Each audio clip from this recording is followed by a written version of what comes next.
Hi, this is Andrew, and this is Keen On, the daily now.tv chat show with some of the world's leading thinkers and writers.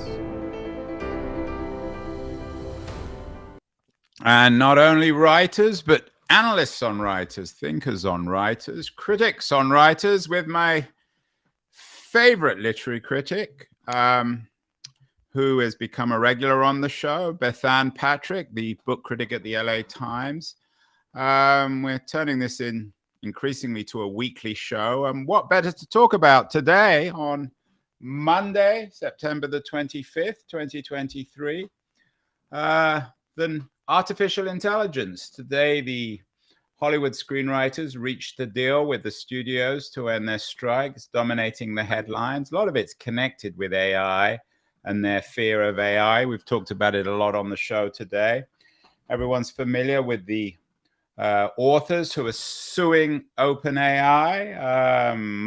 George Martin, Jodi Picoult, and others are joining the Authors Guild in a class action suit against OpenAI. Meanwhile, some people believe that we're on the brink of a humanist renaissance, at least according to Adrienne Lafrench in The Atlantic.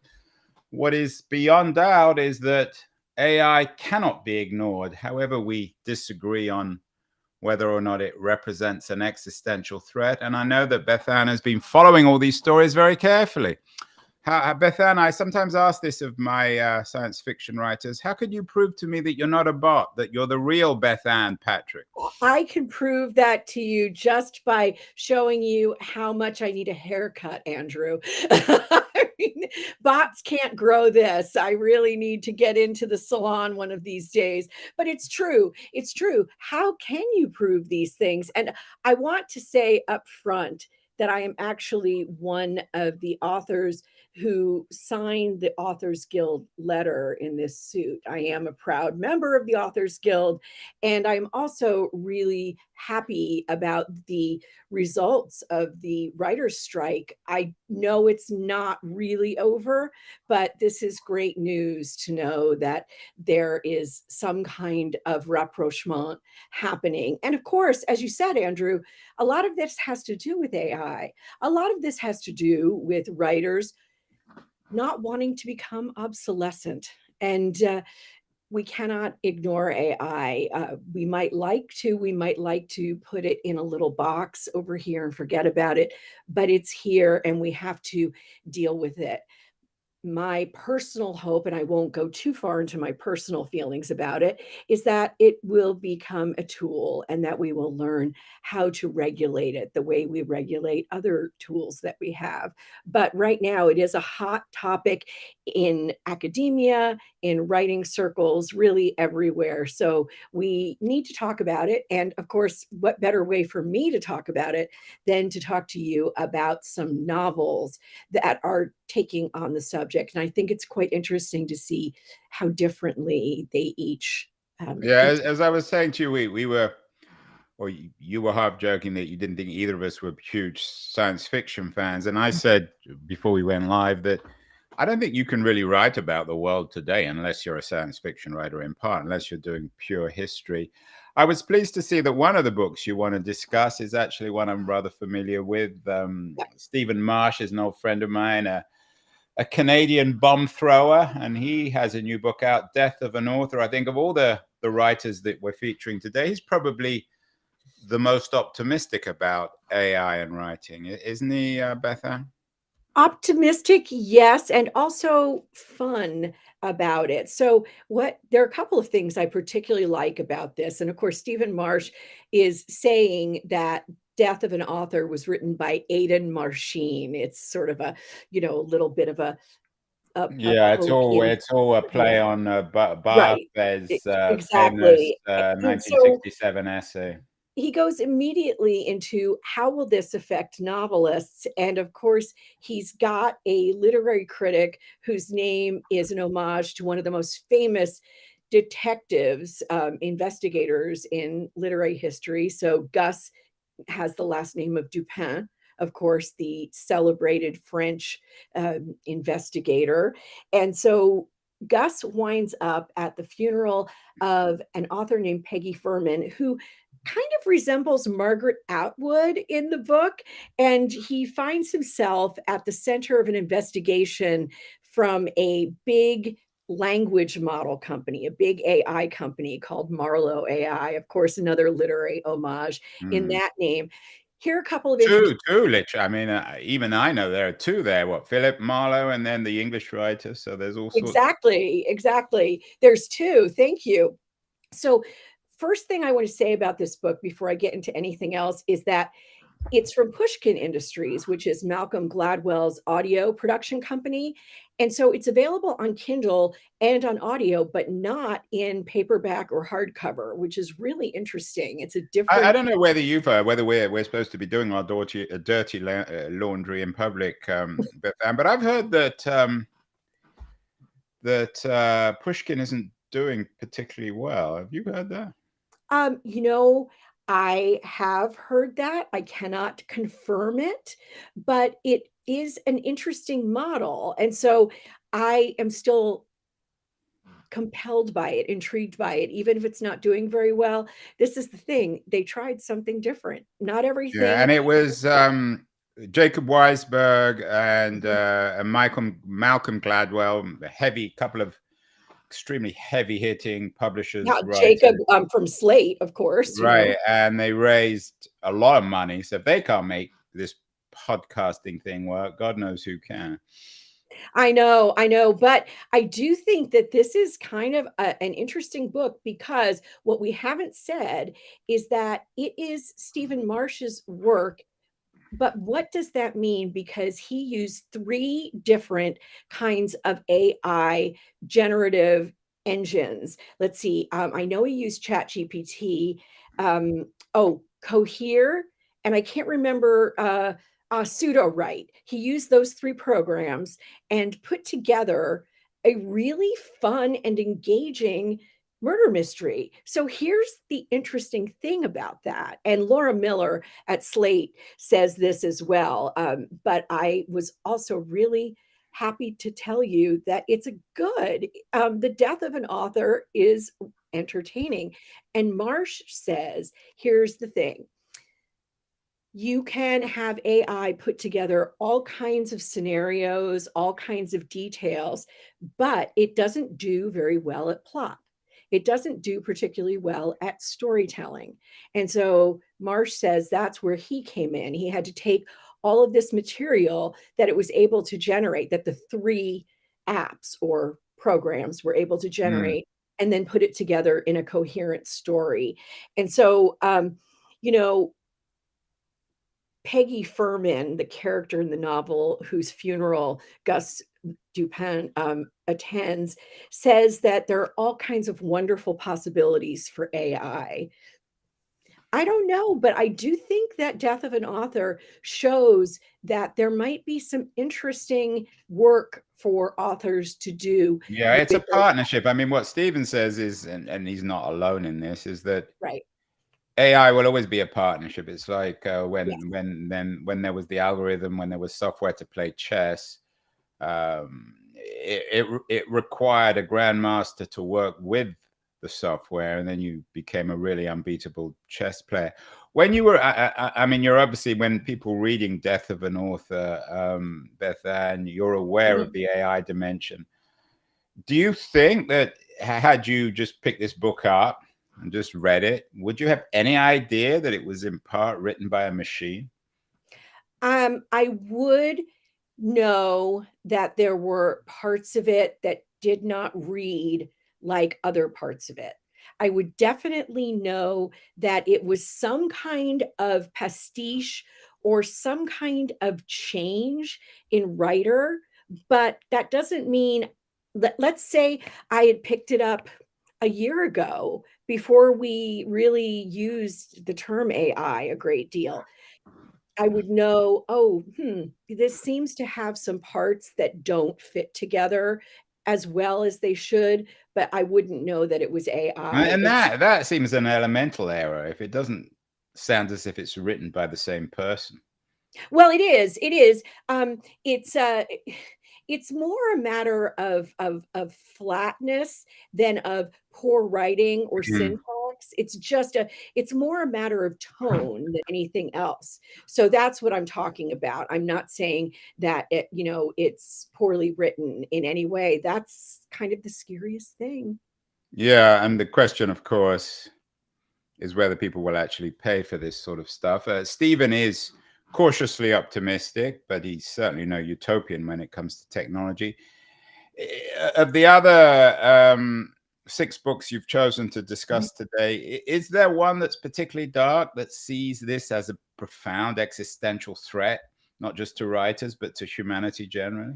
Well, I would say the one that I've chosen that is the oldest of all the books, which is Clara and the Sun by the absolutely inimitable Kazuo Ishiguro. And Clara and the Sun is quite a dark and kind of sad tale. And it's very much in keeping with Ishiguro's other work. He has actually said that he only writes the same book again and again. Yeah. And what I think, I mean, clearly, I think he writes, far, far better than that. But I do think that he's always interested in less than in what is said than in what isn't said. Okay. So, for instance, think of Mm. Remains of the Day. It's about the things people do not say to each other. Same thing with Never Let Me Go, the things that people don't admit. You could be living with a group of people and be very, very happy, and none of you talks about the fact that you're actually being raised as organ donors. Same thing here with Clara and the Sun. Clara is an AF, an artificial friend. She is a manufactured AI humanoid. And these humanoids are hired as companion friends to children of the elites in this universe in Clara and the Sun. And the children of the elites have been, in many cases, what is called lifted. They've been chosen to be very, very well trained and educated and brought up so that they can be high members of the elites themselves. Now, what Ishiguro shows you with Clara, and Clara may or may not grow emotionally as the book continues, he shows us that even in a future that is slightly fascistic and has a lot of AI, very creepy AI going on, that the elites are as the elites have always been. These parents who have lifted children are just like suburban helicopter moms today who are sending their children to every language lesson, every athletic lesson, every music lesson they possibly can to make them lifted and able to receive the best possible future. And so one of the things that Ishiguro does so well is to set things in a place we think is not our own and then show us the mirror. Yeah, it's interesting. A couple of things you said about the Ishiguro book, which I have read. I haven't read all the books on your list. A couple of things. Firstly, you said it's the oldest. I mean, it was only written in 2021. It's only 2 years old. So Right. it's nice that you've found very recent books. Yes. But I have to admit, I didn't find it that dark. I thought that it was a book that struck me. I mean, I agree about the elites and all that, but it struck me as being a little bit ambivalent about all this. I mean, the machine, the algorithm, Clara, was convincingly human. Probably more convincingly human than the algorithm in Marsh's book, in Death of an Author. And it was increasingly hard to distinguish between what Clara said and what the humans said. That is really true. And that's why I said that Clara is, seemingly growing in emotional and intellectual capability. I think actually what I mean to say when I say it's sad and dark, it's not sad and dark about AI. It's actually sad and dark about the human condition. Right. And that's the interesting thing is, and Yes. I thinking about it, you're absolutely right about Ishiguro in the sense that reflects maybe in some ways the remains of the day about stunted human beings, their inability to articulate their feelings. So that existed before AI and will exist after AI. Well, and another thing, Andrew, that Clara and the Sun really shows us is how frightened humans are of being replaced. And that's another thing I think Yeah. Ishiguro returns to again and again is we are afraid of the way we treat people who are ill, people who are of a different class than we are, people who don't achieve the way we want them to. He really, when he says he's writing the same book again and again, that's what he means. He really Right. is And when an deep, author says that, you know they're a great author, because right? moderate authors wouldn't have the nerve to say that. Absolutely. No, that's really, really, really true. And that actually brings me to, if you don't mind my making the segue into a book by an author that I find truly great. And Andrew, you mentioned my little jape at you about science fiction. Both of us are very interested in science fiction. I don't tend to have time to read a lot of it as much as I would like, although I really do enjoy it when I read it. And Arkady Martine is one of the best science fiction writers out there today. Her book, A Memory Called Empire, is the best space opera I have ever read. And so you've got up right now on the screen this new book she published earlier in 2023 called Rose House. This is quite interesting because it was published by Subterranean Press in a limited edition. The hardcovers now are selling for $250. Of course, you can get, a Kindle or an audiobook version. But this is not a space opera. This is, yeah, it might have sci-fi elements, but it's very much a fantasy book that has a great deal to do with AI. And Rose/House is the character. Okay, we remember when we all wanted to have, oh, I don't know, internet connected houses where you could Yeah. check on the refrigerator and turn the lights on and off. Well, in this case, Rose House is an artificial intelligence. It is an actual structure that is AI, the entire house, everything in it. So it's, in a way, it's haunted by its AI. Yeah, it's a brilliant idea. I have to admit, I haven't read it. I'm going to Isn't it? read it. It's brilliant. Yeah, I mean, a house that speaks or thinks for itself. Exactly. And of course, Martine also gives us a murder. And so getting the murder solved is going to be really, really difficult because the house is not giving itself up. The house is able to shut everything down. So it is an earthbound Arkady Martine book that really lets us think about what it means to be on the grid. This is a completely different level than anyone has considered before. And I just want to say a couple of things about it. That Martine, who has, that's a pseudonym, and herself has a PhD. I can't remember, literature or some other kind of cultural studies, but basically she is a brilliant and elegant writer. This is not just some kind of formulaic fantasy or science fiction. This is, you're in the hands of a real storyteller, and it makes, it just ups the ante, but it also shows you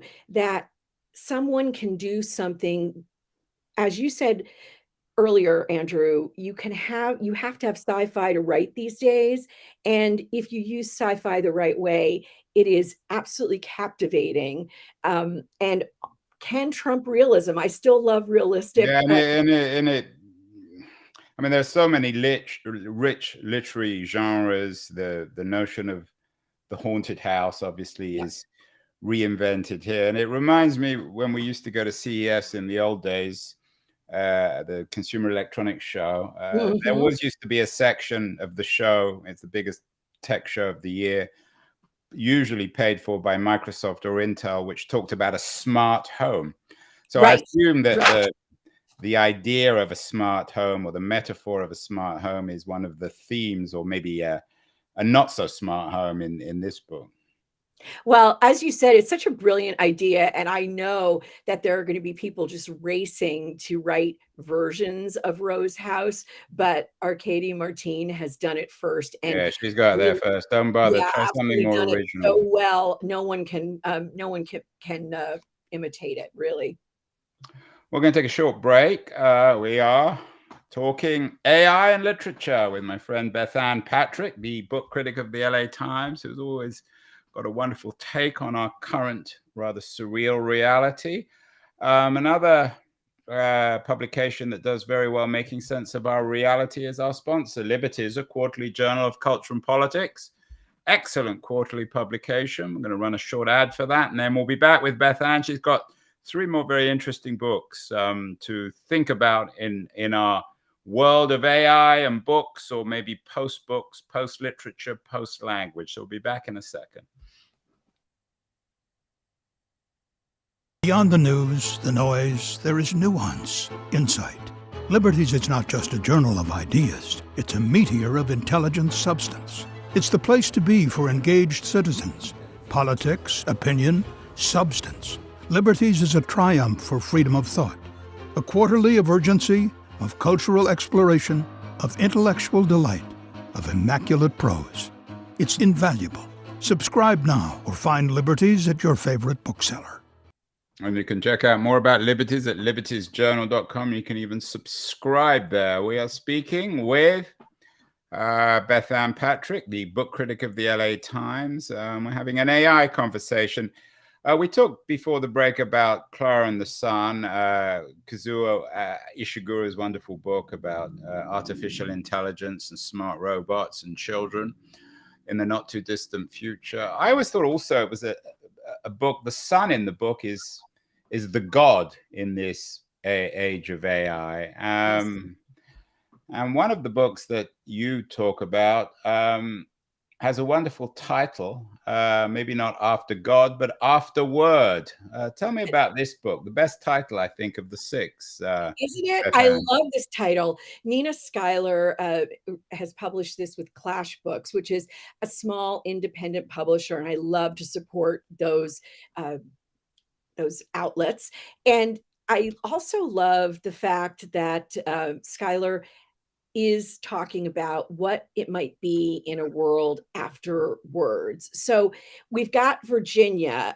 Virginia Sampson is about 75, and she's been a pioneer of artificial intelligence. So she finally gets a chance to recreate her husband, her love of her life, I should say, Haru. And she is going to put him together again and have him back. And it's going to be a great comfort to her.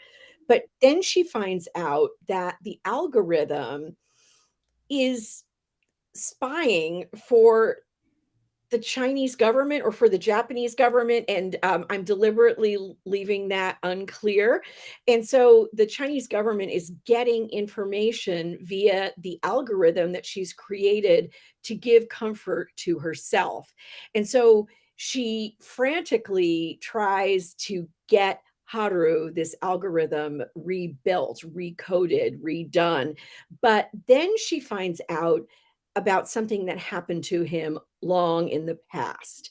And that changes everything. And I'm trying not to give any spoilers, but it's a novel about deception, betrayal, espionage, what AI can be used for on so many different levels, that it can be corporate espionage, it can be political espionage. And it's really quite a lovely novel. And it's about the human desire for love. It's about humans. It also reminds me in some strange ways of that fantastic Black Mirror episode, San Junipero, which is one of the best pieces of TV I've ever seen, because it is about what lengths we'll go to in terms of our abilities through AI and other kinds of technology to be with the human soul that really connects with ours. I just thought this was a great book, a really different. Yeah, and what AI does, I guess, and speaking of goddess and Clara and the Sun, is and the same was true in Clara and the Sun in terms of the narrative. It gives us the power of the gods to recreate humans, to reinvent people who are dead. Yes. Which, of course, when put in literary hands, is generally, I'm guessing, not going to end very well. Generally when put in literary hands, that is correct. But it is also something that in literary hands can help us see what really might lie ahead. And perhaps that will help us decide on how to regulate or slow the roll of AI, if you will. Yeah, I mean, what do you make? Well, I introduced the show with some pieces, some of which you suggested I put up on the screen. What do you make of this potential coming humanist renaissance? Some people really believe this. Can AI trigger a Renaissance 2.0, Bethanne? Well, what I'll say is because I do teach creative writing at a university, I know that my students, I mean, we're all facing students who are using AI in their work. Now, a lot of the writing that my students do is in the classroom. And so I know they're not using AI then. And I am trying to show them things that AI can help them do. You hope they're not using it. I'm sure some Well, of them you are don't know. smuggling it into the Look, classroom. I walk around, I see, what's going on. I mean, I can't be 100% certain, but, I do try to get things out of them that are really creative and really their own work. But that aside, there are things that AI can do that can make it possible for us to create really beautiful art, I think. Now, Mm. saying that the AI itself has to be in the art.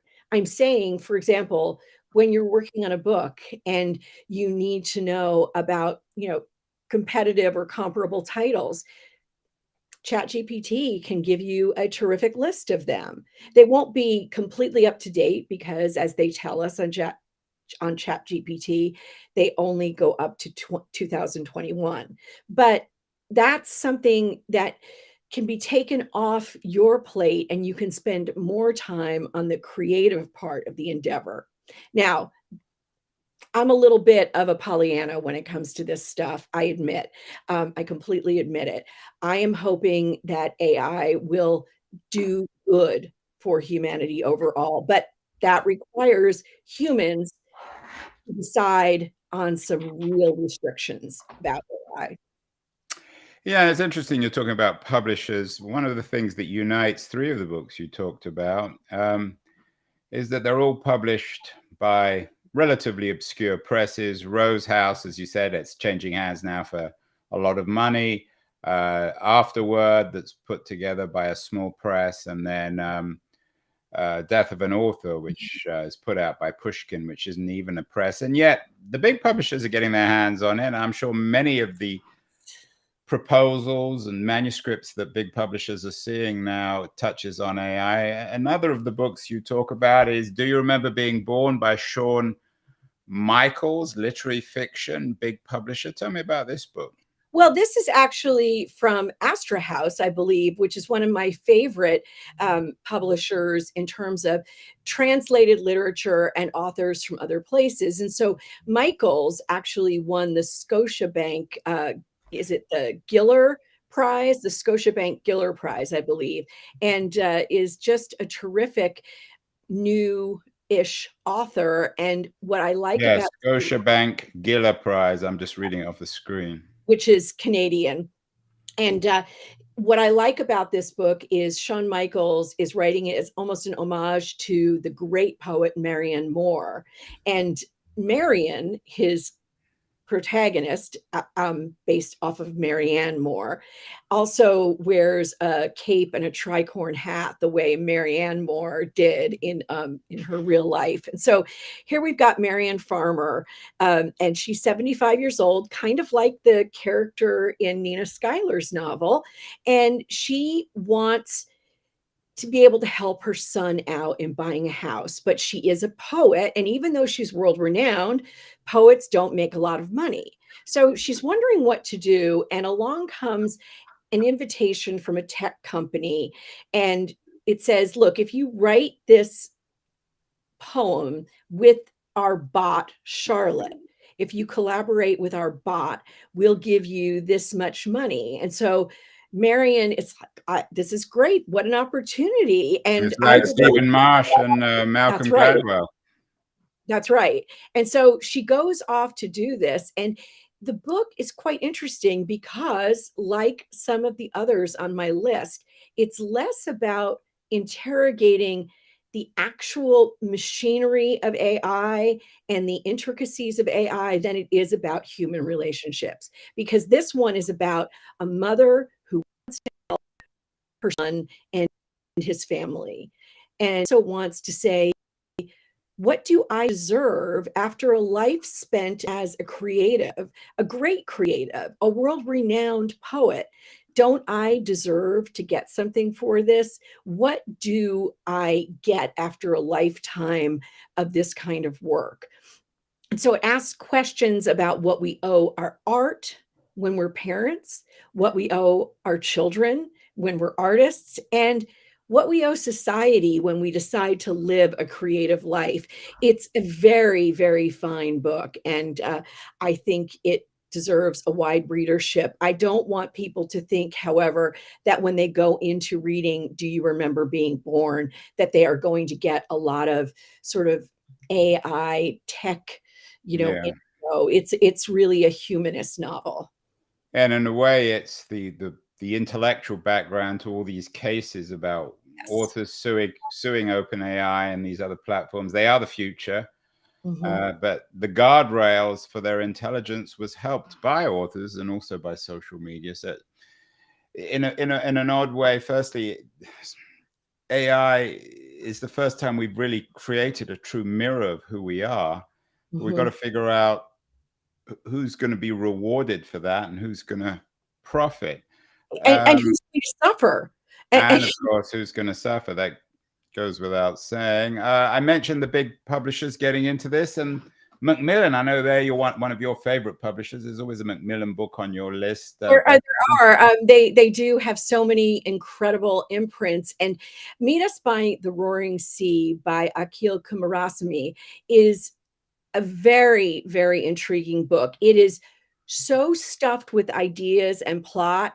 For some readers, it might be too much, but it shouldn't be. I say dive right in to this Roaring Sea, because Kumarasamy has put together a near future scenario where a young woman is trying to get through her mother's archives, and she doesn't really want to do much with them. But she also, at the same time, while she's going through the detritus, if you will, of her mother's life, she finds a manuscript, and it may or may not relate to her mother, about a group of female medical students in the 1990s. And they are living through a drought. They're living on the edge of war, but they're also trying to live a life or lives of radical compassion. And they are really trying to define what radical compassion means. And it's written, the entire manuscript, in Tamil. So the act of translation for the protagonist is actually something that lives along with her full-time day job of working in artificial intelligence. And so how does AI compare to translation? And if AI isn't the same as translating a human document, a human text, what's missing? What can't we see? What can't we capture in AI that we can capture when a group of medical students puts together an account of a very, very tough time to live through, and their attempts, their efforts to do this? And so I love the fact that Kumarasamy is looking at different kinds of systems. Tamil is a very difficult language. It's not easy to translate. And neither, of course, is AI easy to figure out. Now, this is quite literally a world after word.